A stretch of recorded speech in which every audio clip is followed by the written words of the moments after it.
You know something? I think if you're watching this video, you probably are thinking or thought about at some point about quitting your job.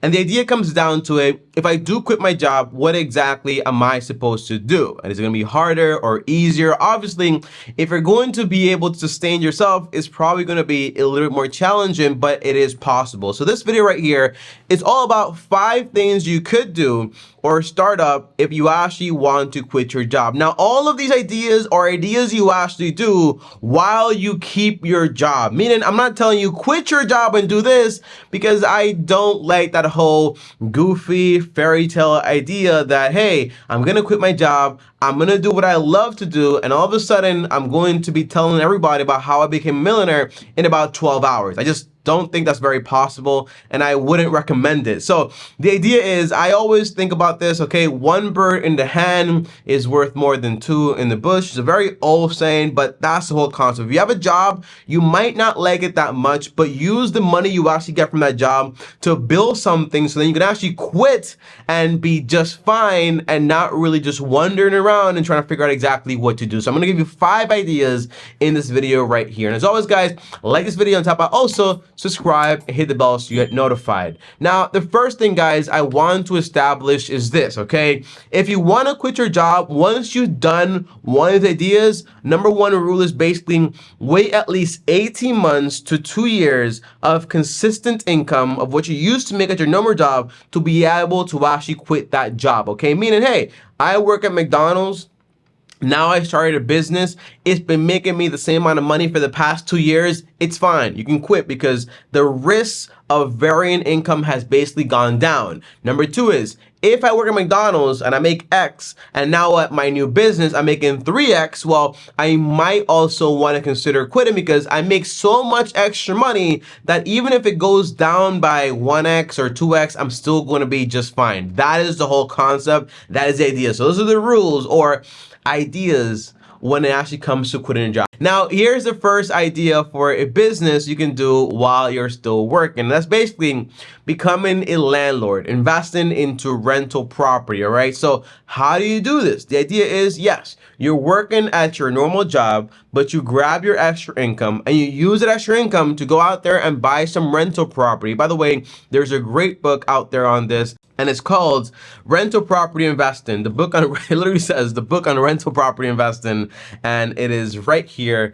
as you can see. There you go. The book on rental property investing. There you go, right there. If you actually want to read that book, it's a great book so far. I read it before, like twice, like via audiobook, but now I'm reading it again via just like PDF and pages or whatever, because it's a little bit better that we can take notes. But it's a great book on real estate investing. So the idea would be, I want to make enough cash flow to cover my expenses, but not just that.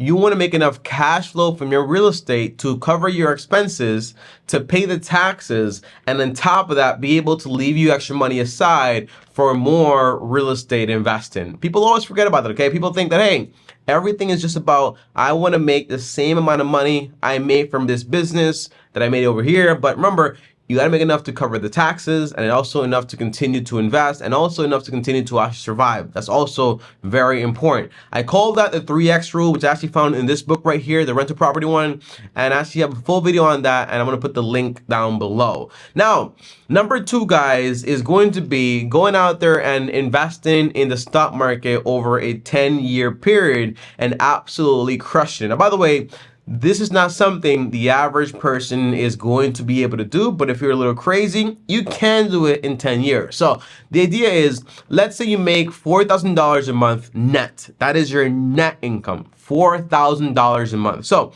you grab $2,000, you live off that, and you grab another $2,000 and you invest that. That's invested about $24,000 a year, and you do that for about 10 years at around a 10% return. How much money do you think you're gonna have after 10 years? The answer is this. So here's the actual math, guys, okay? You start off with $0. You invest every single year at $24,000, 10 years to grow at a 10% return.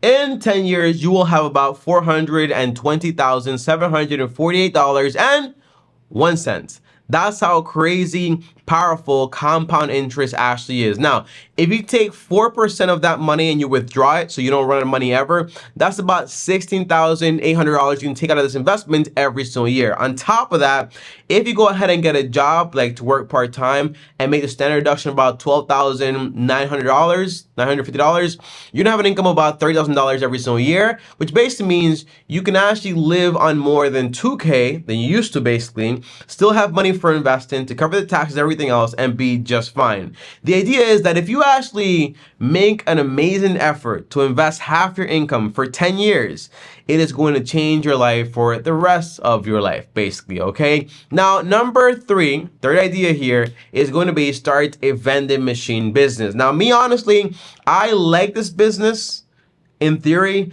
but I don't like this business in practice, because in reality, you have to go out there, search for a lot of locations, negotiate these deals, and always understand that, hey, things can change, and basically customers' habits can change also. So the idea is it's a great business depending on your area, but it's not a business that I would be basically using all my income to reinvest into it. I would use it to basically, hey, I'm gonna make as much money as I basically can, but I'm gonna grab that income and put it into stocks or into the real estate market. I have a friend, and he actually does this. He actually started investing into vending machine businesses. He quit his job. With some of that income he basically makes from it, he went ahead and bought a rental property, which makes him income. And his whole idea is, hey, I'm gonna keep doing this. I'm gonna keep making money from the vending machines, using the cash to go ahead and buy me more property. And with property, you know, people always need a place to live, but people won't always need vending machines. You see what I'm saying here? So it's like a business that, hey,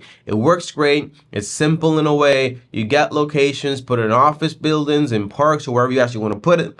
But in reality, it makes you money, but things could change. So I wouldn't put all my eggs in this basket. Now, the fourth idea, guys, is going to be investing into a barbershop. Now, this is a business that I actually like a lot, but not in the concept most people think it actually works, okay? I had a business partner, and his whole thing was he owned a barbershop, but he would rarely actually cut hair. He would actually cut my hair, but he wouldn't really cut hair that often, because his whole thing was he had about 13 chairs in this barbershop. Each chair had a different barber, obviously, and every single barber was actually a contractor. Well, not a contractor, because he didn't actually pay them, but he actually has subleases on all 13 of these chairs. So those people actually paid him every single week a certain amount of money, which actually made him about 6 figures every single year. When I ran the math, he was making about $11,000 a year per share. That's basically awesome. Basically meaning he doesn't have to work that much. If a barber has a bad week, doesn't matter, because you still have to pay your rent. That's the whole idea. He's not into the cutting hair business. He's actually into the rental business in a way, which is actually pretty cool and pretty clever. Today, he has another shop, another business, and also drives a Range Rover, which I don't care about, but that is awesome. He's done great things. Now, number 5, and the last idea, is going to be starting up a laundromat business. Now, laundromat businesses, they are passive. They do take on some money. You could negotiate the lease to actually basically get in there for free. I have a whole video on that. Look up how to start a laundromat business by TommyBryson. By the way, you can actually look up how to start a laundromat business, how to start a barbershop, how to start a vending machine business, how to start an ATM business with my name, and you'll find full business plans on them also here on YouTube. I made videos on all these topics before. I'm just putting them in one video now. This way we can actually get the whole concept. But as far as this whole video goes, guys, the idea I'm using the most is probably going to be the stock market. That's the one I'm actively using. But the one I'm actually looking to get into next year for 2024 is actually getting into rental property. To be able to buy a property, become a landlord, rent it out, receive passive income, and that to me is solid. So I'm looking forward to starting that venture next year, possibly. Thanks for watching, guys. As always, like, subscribe, hit the bell to get notified, and comment down some business ideas if you actually have some that we can actually participate and actually just like maybe make a video on that too. As always, up here is another video, over here is my face, and as always, long-term team officially out.